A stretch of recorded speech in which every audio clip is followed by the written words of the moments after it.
Alright, trim pieces are up there. I still have to build the wind deflector, wind jammer, whatever you want to call it. Those things really work.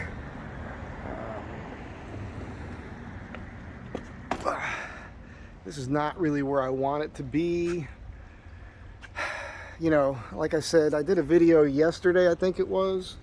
I used the term proof of concept, that's what this is really about. So I proved that the concept works, and there's going to be different ways to do it in the future. This is not completely finished yet.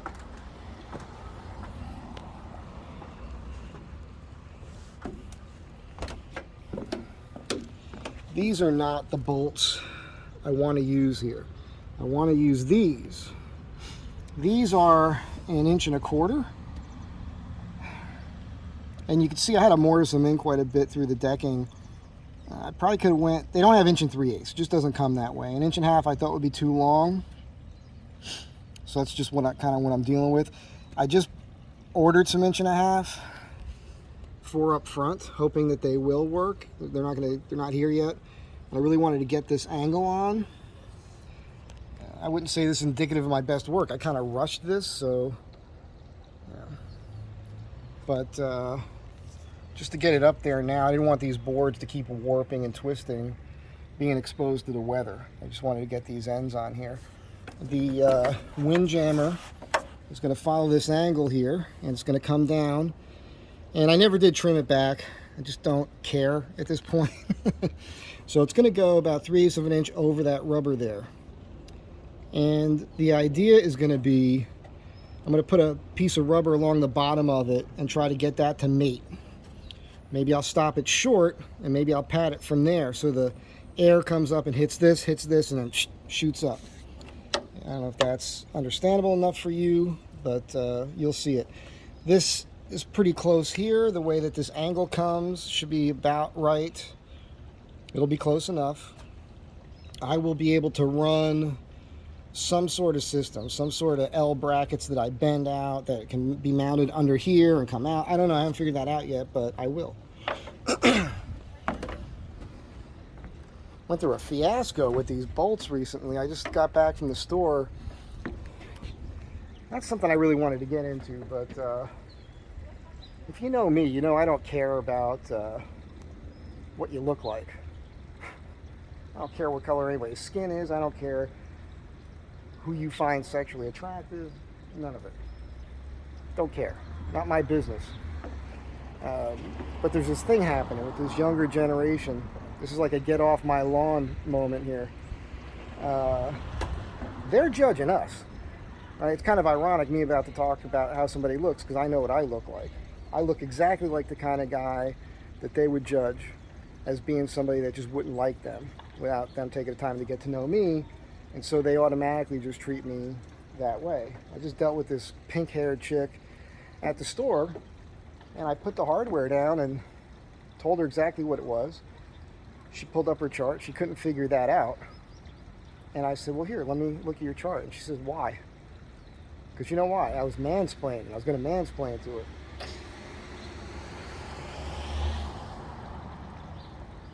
So I just bowed my head, let her walk over and talk to the next person of her ilk, who then gave her the wrong product, which she charged me for, and it was less money because it was the wrong product. And before I left, I told her that's not what that was, but okay.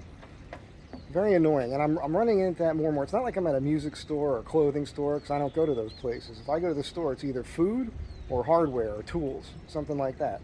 That's it. So and sometimes I have to deal with these people, and it's very strange, and it's not professional, it's not cool. So it's a little bit of a bummer, but I digress.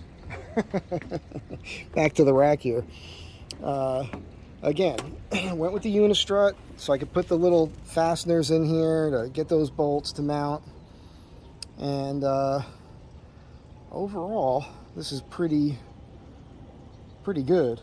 I torqued all these things down today. I'd like to get, I need like a number 3 screwdriver, a Phillips head, that has either a square shank or a square at the top, just below the handle, so I can kind of really torque down on that. Probably want to pull these out and put Loctite on all of them as well. But, yeah, pretty pretty happy with it overall. And I put the video up yesterday and had a few comments that I answered, and I get that from time to time. I mean, I know that wood might not be the optimum thing. I did oil this. What I do know from the last system I had up here is if I do absolutely no maintenance to this at all, leave it just like this, it will last for years without any trouble.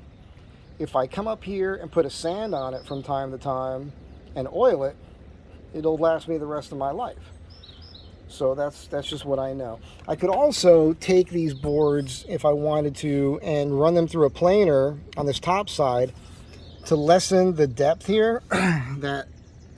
So basically these could sit flush on top, and that would thin up these boards. And because they're about 11 inches on center with the Unistrut, it still would be nice and sturdy. I could do that if I wanted to. It's unimportant to me. The next time this ever has to come up, it's going to be for another big change. But I don't see that needing to happen for quite some time. I mean, there's no way that's not gonna, I don't know if you could see this, but I don't think this is flexing at all. That's sturdy right there. I did it fast. There's fingerprints and runs in the paint. I just wanted to get it done. So yeah, pretty stoked with this. Pretty happy with it overall. Glad it's done. It's been 3 weeks of my time. I wouldn't say those were all full 8-hour days, but today's Friday and it's 3 weeks of time to get this done. So you can see the little clip. I left the wires on the bottoms even though I clipped them, and so they poke through. I can clip those off. There's gonna be some tidying up. I did caulk around all the brackets that I put on. I know people were nervous about it wanting to leak. Don't really think that's going to be a problem. Really don't. See my fingerprints up there in the paint. I'll let that sit for a week. I could put a light scuff on it and then I can touch it up with the paint. No big deal. I'm considering on both sides, popping this off and cutting this bracket back. Possibly that one a hair. Still keeping a curve, but making it less drastic. I wasn't sure what I was going to do with this deck originally. I thought I'd shape it out, but the way it laid out, it just laid out perfect. On cue with the helicopters. It laid out perfect between the brackets here with the 1x8. So it really didn't give me a chance to curve these outside boards. So if I was to take those two and trim them back a little, it would lessen the arc, but there'd still be a little bit of an arc, and that would make me feel good. In order for me to do that, I'd have to pop this off again, which, that is what it is. It's not the end of the world. I'm going to have to get used to that. From time to time, these boards are going to have to come up so I can access the Unistrut underneath to put one of those little catches in there, which is fine. It's designed to do that. It's all in the design. If something happens down the road, if for some reason, termites get to it and eat up the deck, okay, then I pull all those boards up, put new ones down. The Unistrut structure can stay. The aluminum angle can stay. Everything's built off of that. So, yeah, pretty happy with this. In some ways, it's more pro than I maybe anticipated, and in others it's not as good as I would do if somebody was paying me to do it, right? For them. This is not a good shot of it because there's so many things in the background you can't really tell. I'm gonna get a little height on this from a side shot.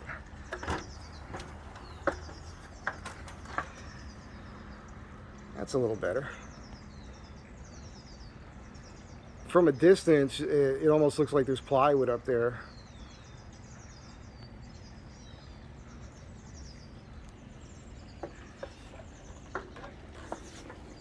It's pretty low profile too. I don't think this comes up higher than the last system I had on here. As a matter of fact, I think it may be a hair shorter than what I had on there before. But it's wider, significantly so. The decking's about 57 inches wide, and what I had up there before was a 4x8 sheet of plywood, so that was 48 inches wide. So I mean, it's 10 inches wider and it's longer. I had a, at 8 feet, this is about 9 feet 2 inches, I believe. Actually, I think the boards, the decking itself, I think is about, I can't remember. I think it's a 1/4 inch shy of 9 feet. So it's almost a foot longer in decking than the 4x8 sheet of plywood that was up there before. So that really does count. That means something for me. And some guy asked me, why? Why would you do this? It's a deck, man. I was in Texas several years ago, and I was doing a cabin, and I had the 4x8 sheet of plywood up here, and I had a what I call a sled. It's a plywood sled that you have your chops on. I had that wrapped in plastic. I drove across the country like that. I had a big piece of plastic windjammer up there that really did help divert the wind. And I pulled up to the cabin. I put a ladder on top of this, and so this was my scaffolding. It helped me access the roof of the structure. Not to mention, you could just lash all sorts of things down to this. So the plan is to get some thick, high-density foam for surfboard racks. I can pop a couple bolts, go right through into this, replace that bolt with a longer one that goes with the foam so I can rest surfboards on there. I'll do the same thing with the roof box. You know, if you're going to do something like this, you really should put the wind deflector / windjammer on it. It really, if you do that, you're not going to, I don't think you'll notice any problems with fuel economy because it's just an extension of the windshield then. If you're going to do something like this, you really need to put one of those on there. That's just my opinion. But there's a lot of discussion about the Astro van with fuel economy. When they get into the aerodynamics of it, I don't think aerodynamics come into play with the Astro van too much. It's a brick on wheels, man. This is not an aerodynamic vehicle. The only time you can hurt your aerodynamics, in my opinion, is if you've got a bunch of stuff lashed to the roof that's not being deflected with the wind. You know, that would make sense to me. So, but having a rack, as long as you have a wind deflector that gets pretty tight to the windshield there where air's not creeping under it, you shouldn't notice anything different about it. The big thing is the lift, right? The air getting under it. I've got this fantasy about that. When I eventually do the bumper of putting a wind deflector down here that can kind of clip on and clip off. So for highway drive, and then when you want to go off-road, you just unclip it, stash it up underneath your rooftop deck.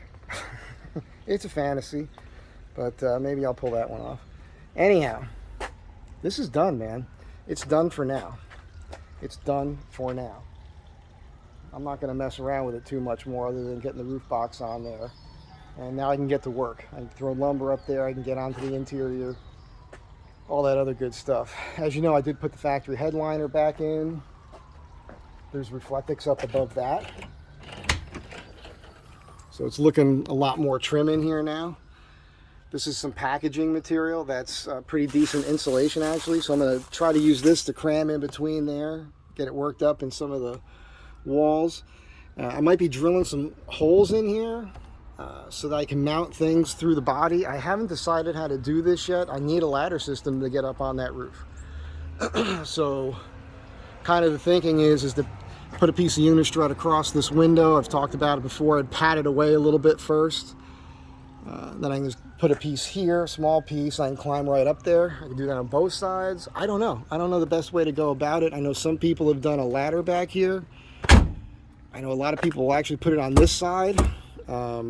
Makes more sense on this side to me, but the roof box is probably going to be on that side for quite some time. The way they do it is they'll mount it up here and down here, and then they'll do another step thing down here. So it's separate. So the upper ladder is attached to the Dutch door. It can be done. I've seen it. So I like that the brake light's kind of hidden under there but not blocked. Kind of trick.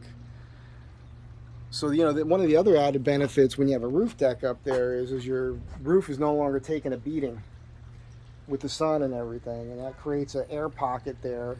So it's a little bit better if you're in the sun, a little cooler, other than the sun hitting those black windows, obviously.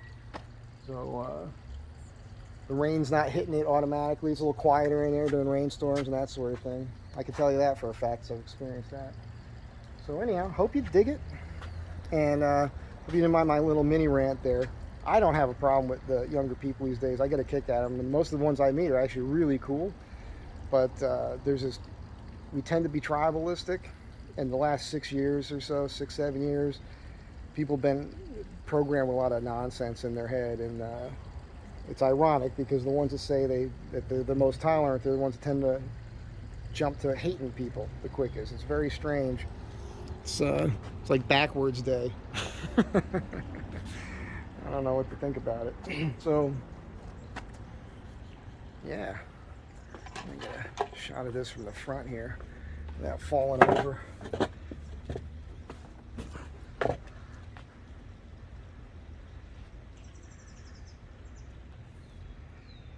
You can see there's plenty of gap under the roof. So no more, and nothing is bouncing and hitting the roof. It was doing that before. I was just too close to the roof. And that cantilever doesn't move with that angle there going across the front. So I'm pretty stoked about that. And we'll see how it holds up. But that'll be it for this for now. I mean, maybe when I put the right screws in, I'll get those Tuesday. They'll be in by Wednesday probably. I'm talking about those hex bolts with the washers, the stacked washers you're seeing right now that are holding the angle down. I'm going to replace those so it's flush. That is it for now. Be good to one another. Have a great day. Astro Van Try.